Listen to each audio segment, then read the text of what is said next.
আপনি মূলাঙ্ক বার করা শিখে গেছেন, ভাগ্যাঙ্ক বার করা শিখে গেছেন এবং এটাও শিখে গেছেন যে আপনার রুলিং প্ল্যানেট কি। যদি না জেনে থাকেন তাহলে আমার চ্যানেলে ভিডিও আছে, দেখে নিতে পারেন।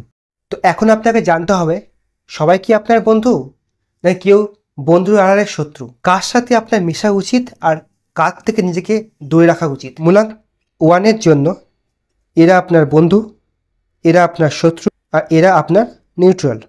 মূলাঙ্ক 2-এর জন্য এরা আপনার বন্ধু, এরা আপনার শত্রু আর এরা আপনার নিউট্রাল। মূলাঙ্ক 3-এর জন্য এরা আপনার বন্ধু, এরা আপনার শত্রু আর এরা আপনার নিউট্রাল।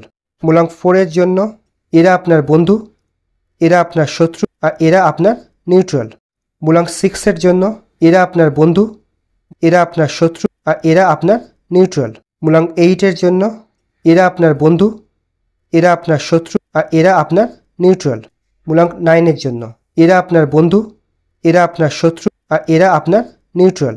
মূলাঙ্ক 5 এবং মূলাঙ্ক 7-এ কোনো শত্রু হয় না সেইভাবে, কিন্তু মূলাঙ্ক 7 হলো কেতু, যার কিনা মাথা নেই। সে যাই ডিসিশন নেয় সে মন থেকে নেয়, তাই জন্য মূলাঙ্ক 7কে অনেকে ম্যানিপুলেট করতে পারে। তো মূলাঙ্ক 7-এর সাথে যাদের ভালো সম্পর্ক তারা হলো, আর নিউট্রাল সম্পর্ক তারা হলো। ঠিক তেমনই মূলাঙ্ক 5-এর জন্য যাদের সাথে ভালো সম্পর্ক তারা হলো, আর যারা নিউট্রাল সম্পর্ক তারা হলো।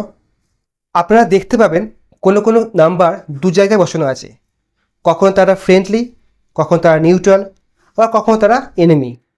এখানে যেই নাম্বারের পাশে সিঙ্গেল স্টার দেওয়া রয়েছে তাদের সাথে আপনার সম্পর্ক টেম্পোরারিভাবে পজিটিভ, কিন্তু পার্মানেন্টভাবে সেটা নেগেটিভ।